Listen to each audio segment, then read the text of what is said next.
archangels, ghosts, and Bigfoot. Oh my. It's just another night for Supernatural Girls. Real stories, real answers to life's biggest supernatural mysteries.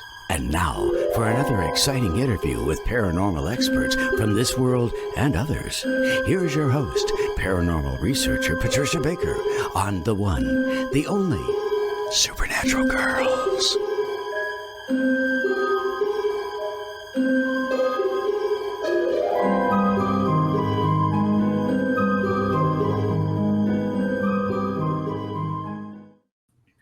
Welcome, everyone, to I hope will be another exciting show. We're waiting for our guest on Supernatural Girls. I'm your host, Patricia Baker, here with my lovely co-host with a beautiful Tucson background. PK, how are you doing?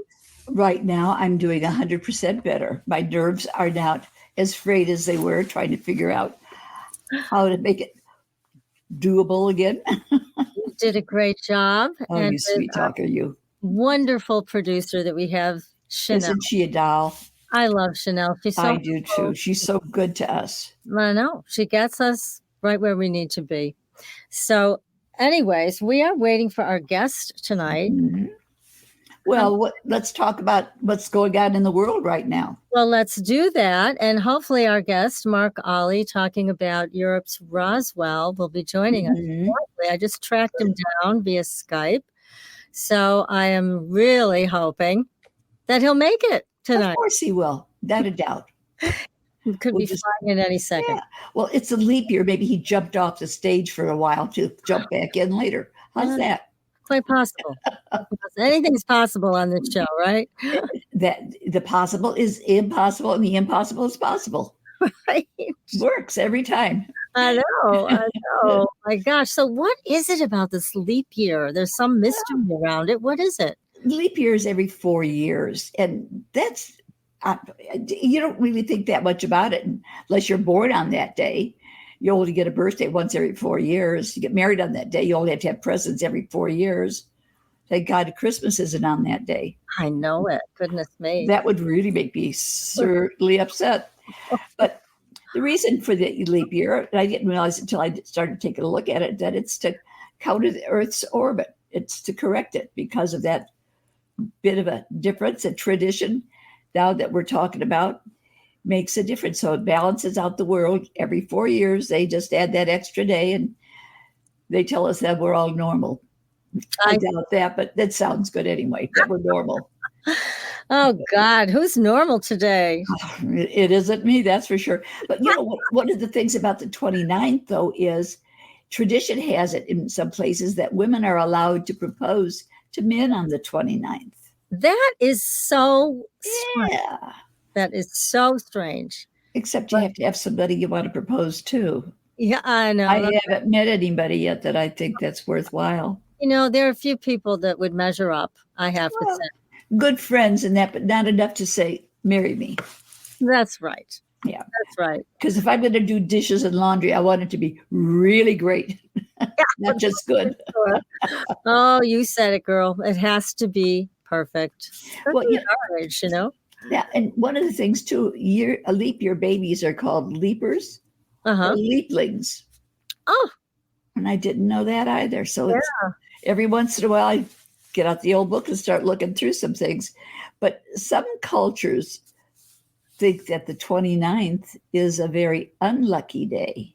Uh-oh. So for them, February 29th is a no-no. Oh, so my we wouldn't invest that day or get married or anything else that day. Oh, goodness. Yeah. Well, I had no idea there was all of this like mythology behind it. Well, one of the nice things is February, for this year, for all of us, February is a universal 1 month. So it's all about fresh starts and new beginnings. Right. And the 29th is a 3 days. So it's about communications, creativity, sharing, caring, fun stuff. Yeah. So that makes it certainly worthwhile. And I guess if a person's brave enough, it wouldn't be a bad day to ask somebody to give me your hand and the rest of you that goes with it. That's right. Why not, huh? What the heck? Absolutely. Why not do it? You know what? In all of the hubbub that happened before the show, I left my notes about our guest over there, but I'll go grab them. But I also wanted to let everybody know that I was on Renee's show, Night Vision, which is on KGRA.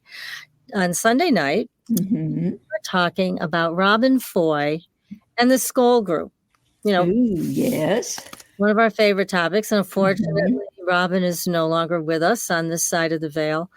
But we had a wonderful discussion about Skoll and all of the great people that were involved with it. And Robin's wife is still alive today. She's in the UK, I hear, and I want to find out where she is so I could reach out to her.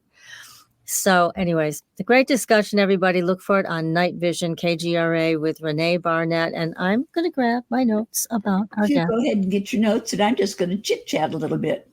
Okay. Because the 3 always has a lot about the creative side, all kinds of communications. We're talking about the 29th. And it makes it so much easier because we look at things, I call it the fluff stuff. That's when you want things that are gaudy, glitzy, charming, things that look, shall we say, a little bit more interesting than what we usually deal with on a day-to-day basis. So look for the 3 for communications and creativity. Okay. And I'm going to look for the glitzy stuff. That's what I like. Oh, yeah, me too. I figured out what the heck. I could go shopping. The only thing missing is cash on carry. Somebody carried my cash away. How's that sound? Yeah. Is that what they mean by cash and carry? I don't know, but my God, I think we are crow people because if it's shiny, we like it, right? Definitely. So, Oh, not a doubt.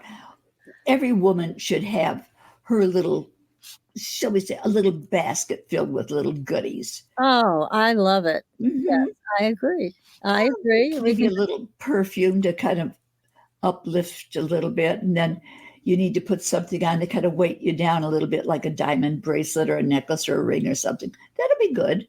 That would be great. I'm all for it.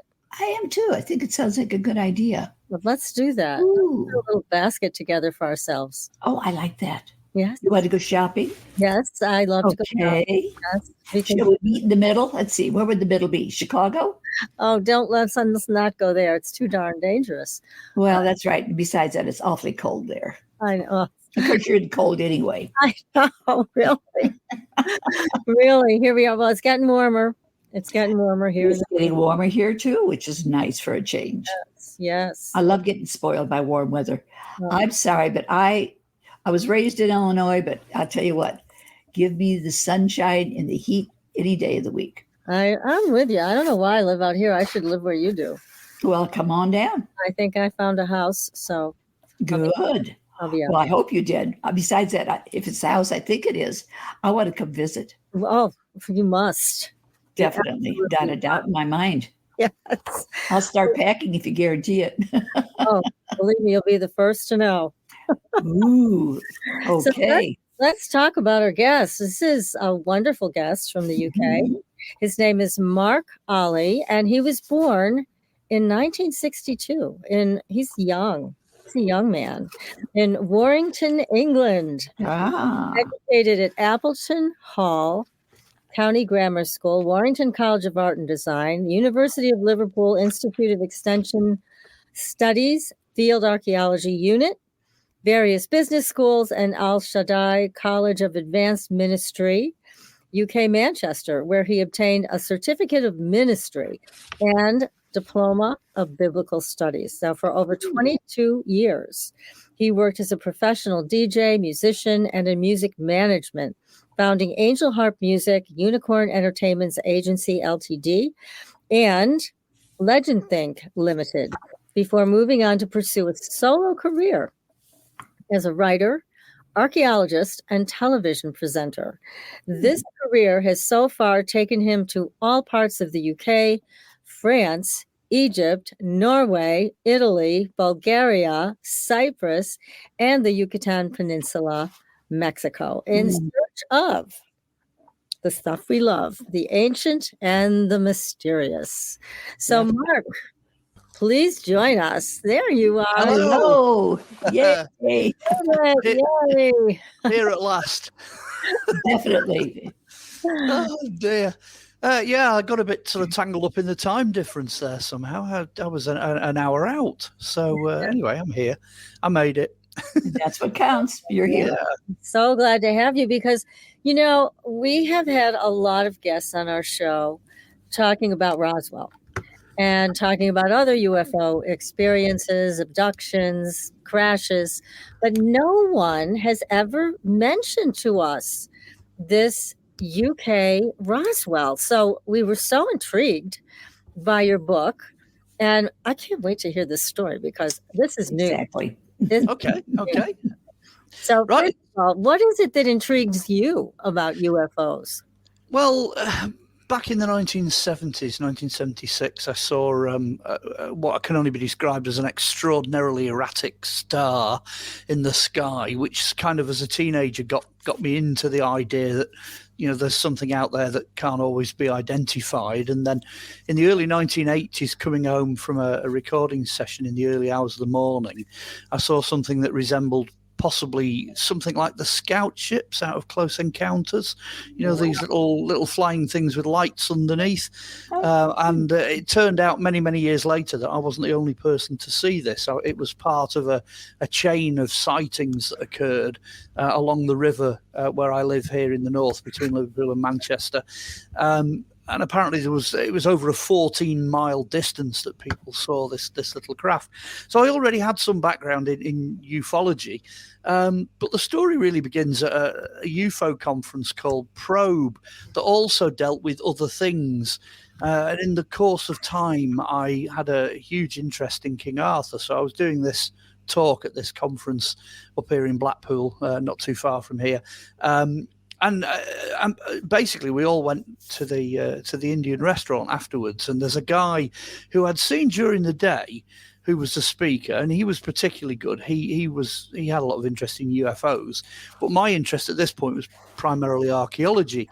And we got chatting over this Indian curry, and he kind of said, "I've got something I need to speak to you about." Now, I was sort of, loads of hair, sort of hippie type character, ex-music business. And this guy's, proper suit and tie business guy. And I'm thinking, right. I really don't know what we've got in common. Anyway, he said, I must phone you and discuss this with you. So I'm like, okay.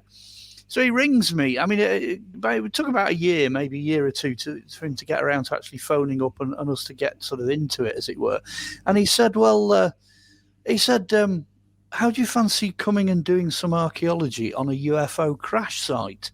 Ooh. So at that point, the two worlds collide. It's me as an archaeologist and with an interest in ufology, and him as somebody who actually ran a UFO group for the whole of the area of Wales, which is part of, North Wales, which is part of the UK. And the story, because you asked me about the story, goes like this. Apparently, 1983, he got sent this article that said strange debris from out of the sky. Back in those days, you didn't get things on the internet or by phone. It came in the post. And it said a crash at this village called Clonilla on land belonging to this guy called Irwell Evans. Now, Gary, being that he's kind of local, he thinks, well, I know this guy. I'm sure can get in contact with him. So to cut a long story short, at this point, he phones Irwell Evans, and Irwell says, yeah. He said, it happened in the early days of January 1983. He said something came down, took the top off some trees next to these fields where he had sheep, and scattered debris across 4 of the fields. Now, the fields are pretty big in Wales, so that's a lot of debris. So when Irwell came out to tend to his sheep, he thought, oh, heck, I've had a plane crash. What can I do? So he phoned the local police. The police said, oh, don't worry, we'll take it from here. We'll phone the local RAF base and we'll see if there's anything out and find out what this is.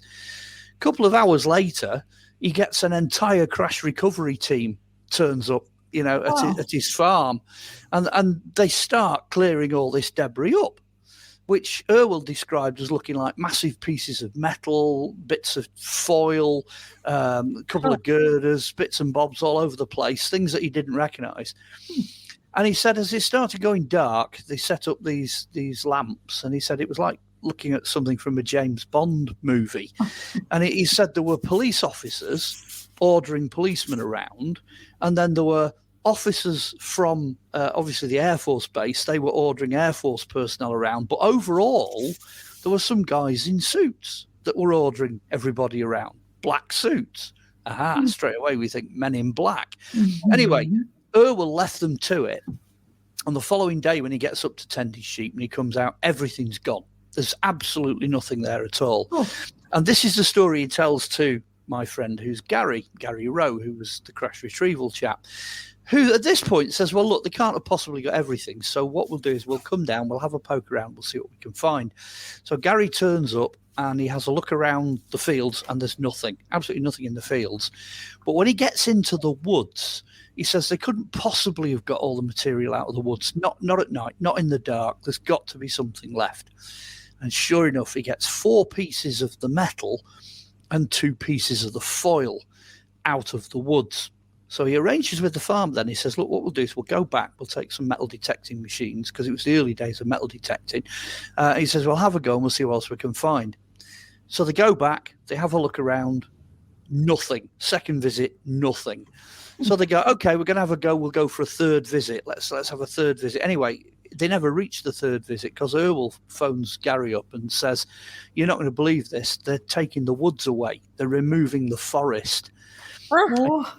So Gary's so Gary's like, okay, I'll tell you what I'll do. I'll phone the local forestry commission and find out what they're up to. So Gary does. He phones the forestry people, and the guy he says, you know, what are you doing? And the guy on the other end says, well, it's wind damage, don't you know? And Gary says, do you normally take woods away for wind damage? And the guy at the other end goes, no, we don't. But in this case, we are. So that's kind of the basic story. So already, without me having to go into detail, you can see the parallels to what basically happened at Roswell, because you've got debris scattered all over the place, no witnesses to it actually coming down. Although at Roswell, they clearly had a craft with something hanging out of it. In this case, we didn't. There was no craft. But having shed all that debris, it was still capable of flying off. So this is not an ordinary craft. You got one farmer, you got one newspaper article, because nobody else ran that article apart from the Sunday Express. So you've only got that one article. And then the crash recovery that follows, they must literally have a book on a shelf somewhere that says, in the event of a UFO crash, do this. You know, they're working to a playbook, you know, and clearly that's what they did. They just opened the book and went for it, and in come the military and they clear it all up. And again, there is some evidence that the farmer Matt Brazel at Roswell possibly managed to get some fragments, which he then squirreled away somewhere before he passed away. That's something that has recently come to light. Well, this farmer didn't find any bits, but Gary did. So sure enough, there was a case of fragments again that were squirreled away into safe storage. So the parallels, I mean, in the book, Europe's Roswell, 40 Years Since Impact, which I've just put out, there's about 3 pages of Gary going into some detail, which he did at the time, of the parallels of you know, how the two crashes are pretty much identical in many ways. And that was where we were when we decided to produce the book. I did a documentary back in 2008. I filmed around the site. There wasn't really any new information back then. There was nothing to add to the information we had, to the article and to what Gary had said. But we did do a good job of interviewing Gary. That was quite good. So that's gone on the record in 2008. And then, of course, I got a phone call off Philip Mantle at Flying Disc Press, he's the publisher of the book, and he said, "You do know it's 40 years since that crash, you know." And I'm like, "Oh, okay, time to update it." And that's how we arrived at the book. That's kind of where that took us. Well, it's wonderful to know that there is this other experience that's so similar to Roswell. I know people are going to want to know, bodies? Were there any bodies? Well, no. Like I say, whatever it was that shattered and lost all that debris, whatever it was, managed to fly off this time. So there was no craft. Nobody found a craft. Nobody saw a craft. But it's interesting to note that we've taken it a step further, because the fragments have now been analysed. So I do have some new information I can add to that. Do you want me to Please tell you what the tell us, result was? what did they say in their analysis of these fragments? Right, okay. Well, this is the new information, if you like. This is the new... Let's hear it. Because I'd finished the book. I'd finished it in January, basically. I'd put the thing to bed. I'd sent it off to the publisher. And Philip came back to me and he said, you know what? He said, I'm not happy with this. We haven't done a proper job here. Do you think Gary would surrender any samples for analysis? Now, he's guarded this material for the last, 40 years and never really allowed any of it out. He did send some initially to some people in the aerospace industry, some people that were involved in military aircraft, and then ultimately it found its way to British Aerospace, who then wrote back to Gary. They sent a mini report and basically just said, this looks like duralumin. That's what we think it is. Well, that's what they used to make airships out of. Duralumin's been around a long time. Okay. But we're not happy with that now, because now we're here in the 21st century and we're like, okay, let's do this job properly. So Philip contacts Gary, sends him an email and says, do you think there might just be a possibility that, we can have some samples? A few days later, he gets a jiffy bag in the post with 3 pieces of this UFO debris in it. So Philip's like, this is amazing. We can do it. We've got enough to do it. So we did a blind test. We sent one of them off to a lab in Australia, and we sent another one off to a lab in the USA. Now, neither lab knew what the other lab had got, and we'd always assumed, because of comments that had been made in the past, we'd always assumed that all the material was essentially the same. But a few weeks later, we had a bit of a shock, because the first test comes back and it's the Australian one. And what they said in there is they basically said, well, it's not duralumin, because we know what duralumin is. It's aluminium foam. Now, aluminium foam, it's when you take aluminium and you mix it with another reactive substance, it reacts, and then it goes hard at room temperature. So you can pretty much do anything with it when it's still in its liquid form, and when it goes hard, it doesn't weigh as much as it did when you started with it, although it's incredibly strong. And then they also said, and we think that possibly one of the other things attached to this fragment could be, and they quoted this particular type of American glue.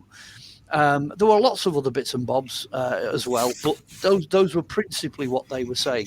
So me and the publisher are like, oh, okay, that's kind of ruined it. Then it's starting to look like it's one of ours. Right. Then, a few days later, we get the American result back. And we open the front page and it says, chemistry, unknown. We have no idea what this is. But it's 94.6% pure lanthanum or lanthanum, which is an exotic and rare metal, which it's in everything, lanthanum. It's the 27th most common material on planet Earth, so it's up there with things like quartz and basalt and stuff like that.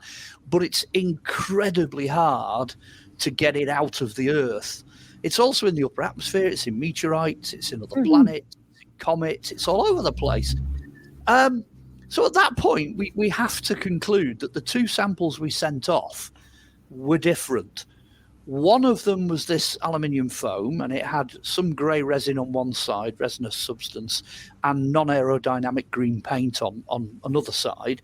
And then the other sample, which went to the USA, that has the same grey resinous substance on it, but it's covered in hexagons. It's like a complete sheet of hexagons, thousands of these tiny little rubbery hexagons on one surface. And that's a completely different material altogether. So at that point, we're starting to think, oh, so maybe it is alien technology. Maybe it's not one of ours, it's one of theirs. But then there's also the third alternative, that as a result of what happened at Roswell, it could be something that's been back engineered. So we then start to look at it in more detail. We go through the reports, we go through the analysis. Clearly, it's not some kind of weird American type of glue that's been used, because the American laboratory would have identified it immediately. Exactly. So some of it's ruled out. Also, British Aerospace said that the aluminium they were looking at, they only guessed it was duralumin. They couldn't test it like we can test it now. They just said it's some weird alloy of aluminium, which of course it is, because it's aluminium foam, and that's when you alloy a couple of things together to have a reaction. But and this was the conclusion we reached, okay, none of that material should have been flying around in the skies in the early days of 1983. None of it. None of it existed. Absolutely none of it. So straight away, that's where we've ended up. That's some great mysteries here. Definitely. I mean, Definitely. even if it's one of ours, if it's some kind of stealth or some odd kind of fighter or something military or whatever, it would have still taken a few years to develop that technology and get it into the skies. So it would have had to have been late 1970s technology in order to be flying so soon in the 1980s and actually test flown. We also know that this thing was, probably about 25 feet across, because that was what it did when it cut through the trees. It cut a swathe of that kind of width. And having lost pretty much all of its underside, because there's a lot of material, it was still able to fly off. Yeah.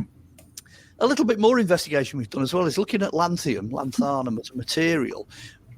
Back then, it would have cost millions of dollars to actually get this stuff out of the ground and convert it into metal sheets.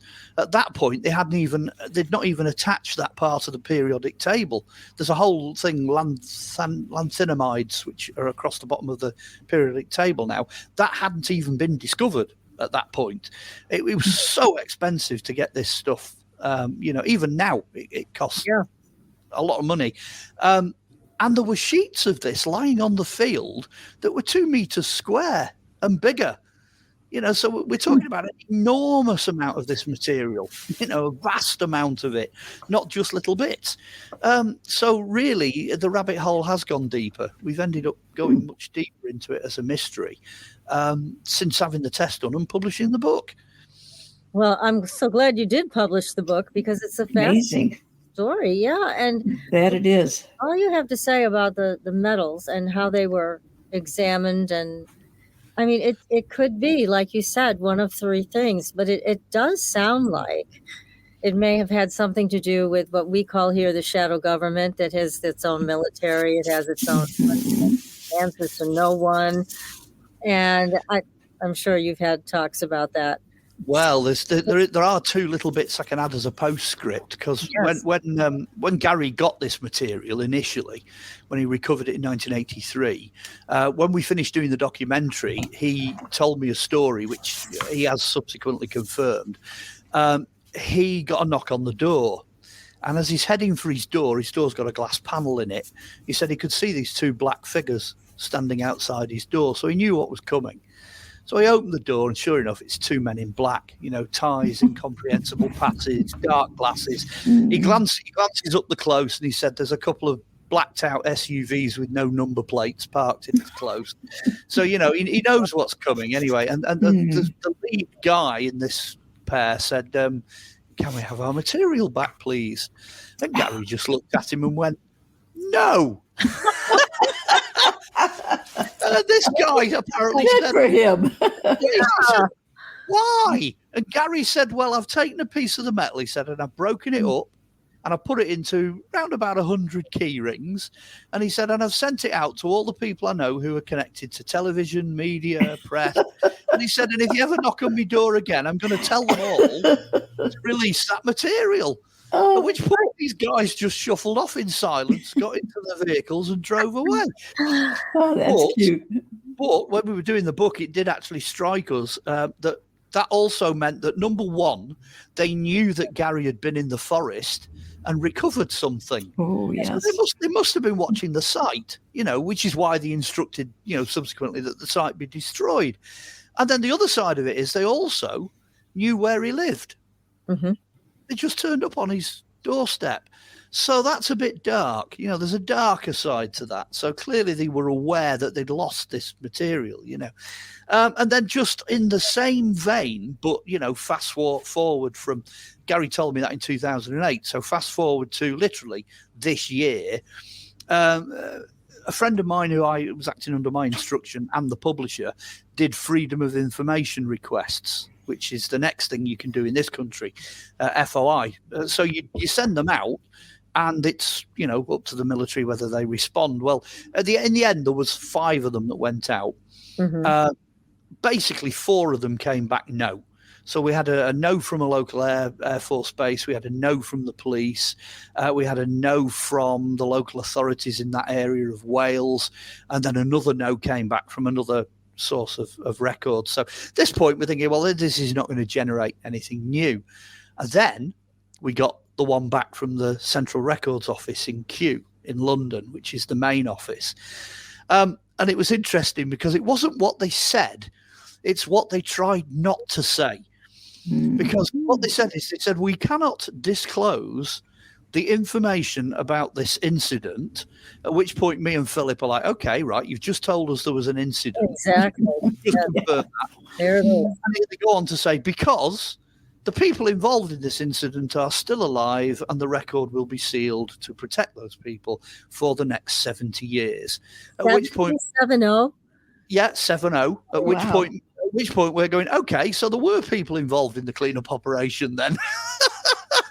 That's right. So by trying not to tell us and not disclose it, they actually ended up giving us more information than we had before we did it. So clearly, it definitely happened. Clearly, so did the cleanup operation. So we've got some factual content now that can back up the book. That's not in the book, by the way. I've just given you that information subsequent to publication. So I will write that up at some point and put it out as an article. But it was just, honestly, they did everything they possibly could to cover this up. So clearly, the military must have known, what was going on. But the origin of the craft, I mean, we've done a lot of speculation, as to, I mean, why did it break up? That was something we couldn't understand till Gary decided to do the key rings. And what he did was he had this big piece of metal, so he attacked it with everything he'd got. He's sawing it and he's drilling it and he's trying to cut it on a circular saw, and it was just not giving any give at all. It was bouncing back, if anything. Reacting to the pressure he was putting on it. So he couldn't get any pieces off until he got hold of the edge of it with a pair of pliers and just wiggled it gently. And then it began to fracture. And it fractured. For heaven's sakes. So the lanthanum is designed specifically to either contain pressure or press outwardly against pressure, which then solved the mystery. Because if you can think about a ship suddenly finding itself descending through trees, the trees are pounding the bottom of this ship, but they're not doing it at any force or any pressure. It's quite a gentle battering in comparison to a full-on crash. Exactly. Or whatever it was designed to do. Yeah. So that gentle battering was sufficient to break up the underside of the ship. The same way as Gary was able to snap pieces off it, you see. So clearly it was either pressurized on the inside or it was designed to resist pressure on the outside. It was going too slow through a medium it was not designed to pass through. So yeah, we can speculate some of these things. I don't speculate a lot in the book because I just like to put the facts out there and see what comes back. We have had a few people say, possibly it's military, looks a bit like, fighter technology and this, that, and the other. But the real key is that nobody anywhere talks about lanthanum. It never gets mentioned. One of the critics that actually put something up on the internet as a kind of a counter to what we were saying subsequently retracted what he was saying when we mentioned lanthanum, because that's unheard of. It still is. Nobody has a clue what's going on there. Yeah. I mean, when I think it was let me get this right. I think it was the Australian. No, it wasn't. It was the American. The American laboratory put it under an electron microscope, this piece of metal that they had. And they sent us a photo, and this photo's distorted. And they said, you're not going to believe this. We're firing electrons at this piece of metal under this electron microscope, and we can't get a decent photograph because it's firing them back. Oh, my goodness. Yeah. So the lanthanum is capable of reflecting anything that's fired at it back. So that could also explain how these craft are appearing and disappearing. They come and go. It's part of that. Yeah, that aspect of the technique. Incredible. So we've go on. One thing I'm really struck with is that you guys weren't horribly harassed. I mean, you had that he had that one visit. Have you had any visits from the Men in Black or military saying you better not talk about this? Well, ironically, I'm actually kind of egging them on a bit. I'm like, come on, have a go. I mean, I've said it on numerous interviews. I think I did over 70 interviews last year, all over the place. I've done all these interviews. What I'm basically saying is, we're not kicking down the door of disclosure, but we're certainly scratching at the door. We're saying, come on, guys, we've got this material. It's in the public domain. Yes. We've near as damn it analysed it, so we know what the metal is. I mean, there's probably another 5 different things there we can analyse as well. We've got the foil and the paint and the hexagons and the resin, but at the end of the day, we've got it. So tell us what it is. That's my kind of public request. I'm saying, time for a bit of disclosure.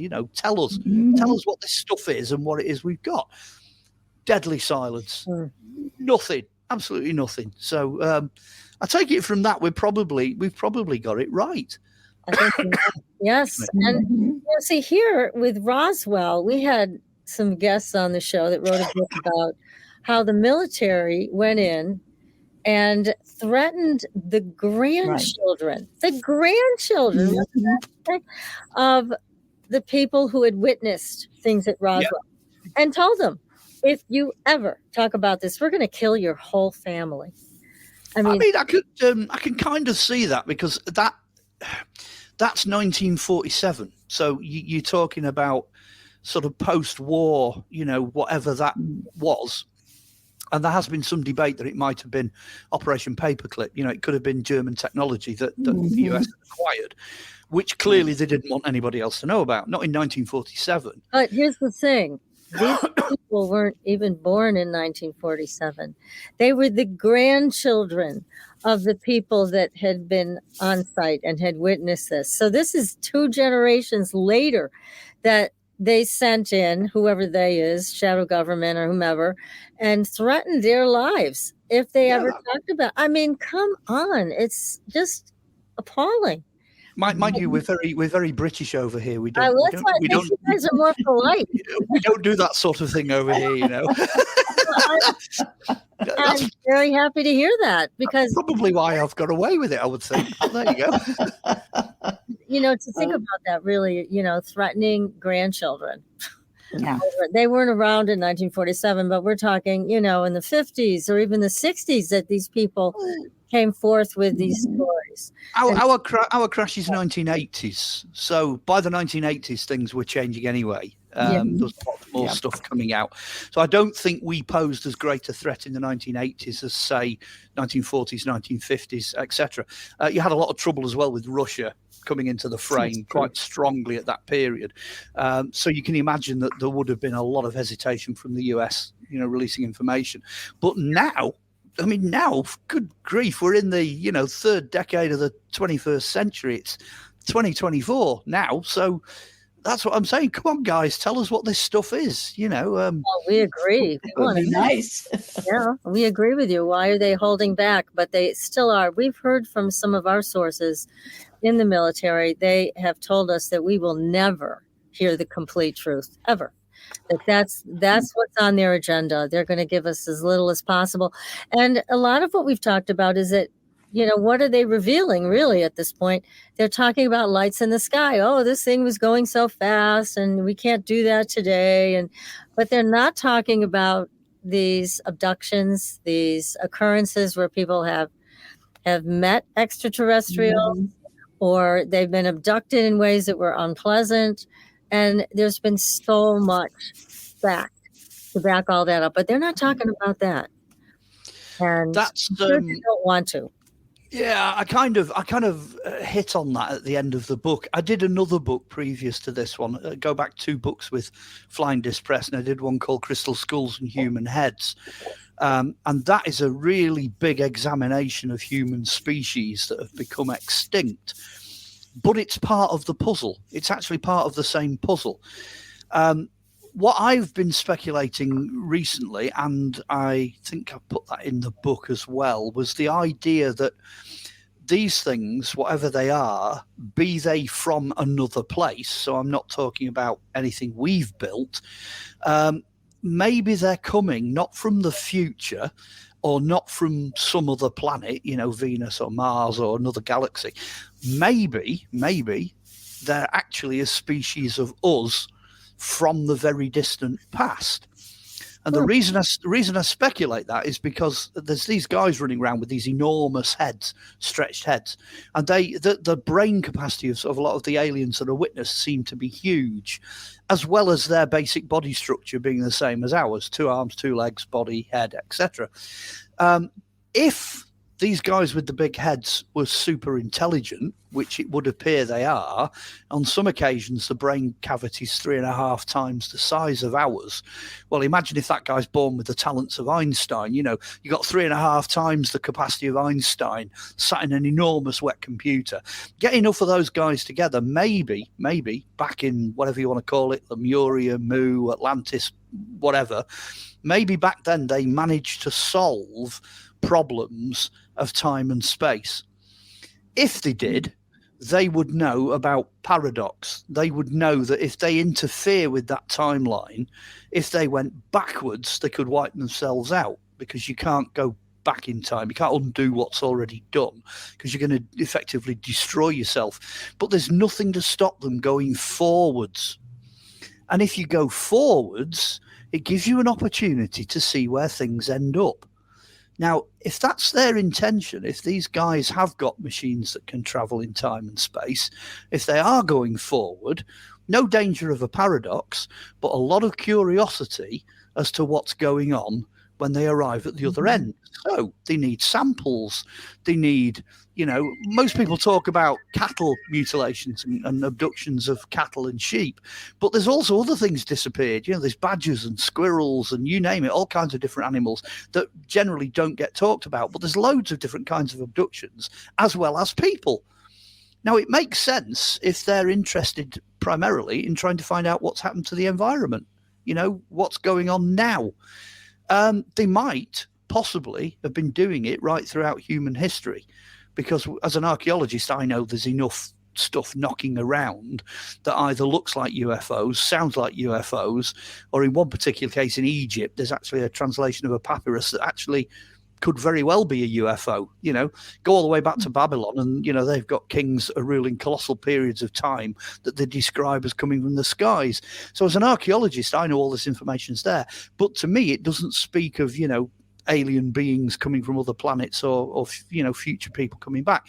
To me it looks like somebody from the distant past. That as a theory ticks more boxes. Interesting. So maybe that's what they are. Maybe that's the reason why they're doing what they're doing. Now, the other thing as well is I read a quote the other day from the chap, I can't remember his name now, but he was in charge of Skunk Works. He was in charge of the development of all the technology there. And in the 1990s, he actually said, if you can think of it, we're already doing it. So that was in the 1990s. So that's like 40 years ago. If you could think about it, they're already doing it. So now you're into the realms of Hollywood, you're into Spielberg, and who knows. As you say, it's a technological gap that's developed between the population and people who actually know, people who are involved in that technology. That gap now is enormous. It would be great to know what's going on, but as the recent disclosure hearings have proven, it's doubtful that they're going to tell us anything. Yeah, it's very doubtful. And even though people are trying their darndest to get these things out to us, like Stephen Greer, who's been doing all kinds of congressional talks, we are still so in need of the truth. Well, when the hearings started, a lot of the people in the UK UFOlogy community, because we're quite used to it happening over here, we all said virtually to a man, they're never going to tell us anything. This is going to go so far and then it's going to stop. And that is exactly what happened. Over here, they just don't talk about it, period. Oh. we don't get anything over here at all. Nothing. Nothing. That's no fun. No. Well, with all the disinformation involved too, but again, we do the best we can to try to decrypt all of this stuff and try to figure out what is going on. One thing we have heard also from our sources is that the shadow government and the military know some things, but they don't know everything. So there's still a lot they don't know. And I would imagine that that's one of the reasons they don't tell us what they know up to this point. And again, they want to own it. I'm sure it's no different in the UK, where they want to own this stuff. They don't want us to own it. They want to own it, control it, and also continue to be in charge. And if we know that there are superior life forms, that there are all kinds of technologies out there that are greater than what we have, why would we listen to these people in the government? Why would we bother with them? They are nothing compared to these other entities. You see it on the internet all the time. You get the believers and the non-believers and the skeptics and the don't knows and the theorists. And, it's a world in confusion. It is getting increasingly more difficult to cut through that. And I've very much like yourselves, I've gone beyond the men in black. Because we know about them. I'm now at the point where I describe the men in grey. Now, that's the equivalent of your shadow government. That's the equivalent of you don't know the names, you don't know what they represent, you don't know who they are. They're not the Gates or the Zuckerbergs or because you know about them. They're all in the media. That's out. It's the people you will never see, you will never know about, you'll never hear about. That's the men in grey. So I have kind of outed them in that way before and said, that's the case. Well, I love that you call them the men in grey. I think we're going to adopt that.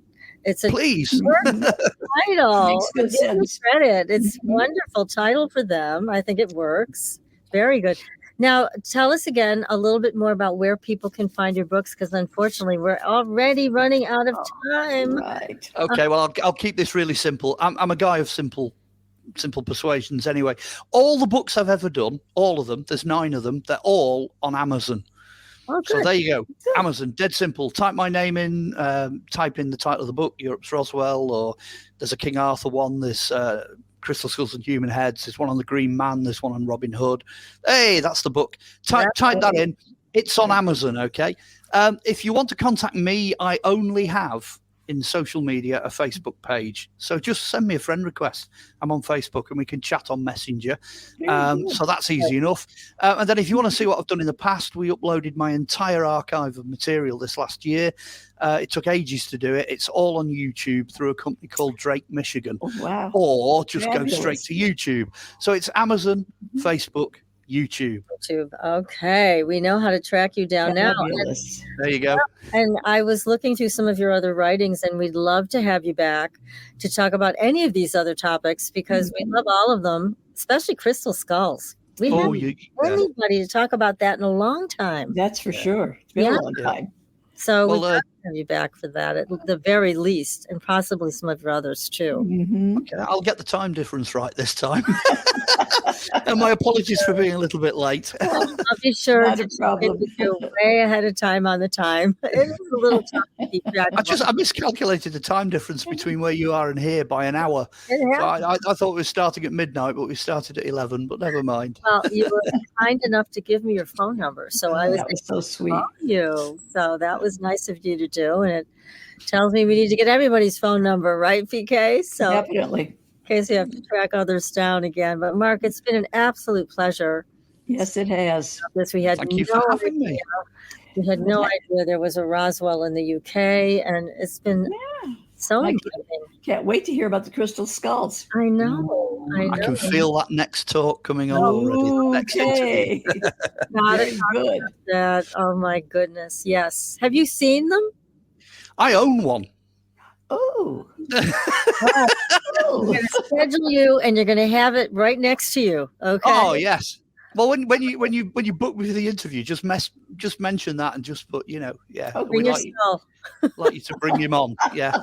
Okay. Oh, this is great, Mark. Thank you. We'll be back in touch about that. And everybody, unfortunately, we're out of time, but we will be back next week. We have another great show. You know who we have? Betty Hills. She's joining us. So until then, everybody, we'll see you on the Blue Highway. Good night. Bye Good for now. night.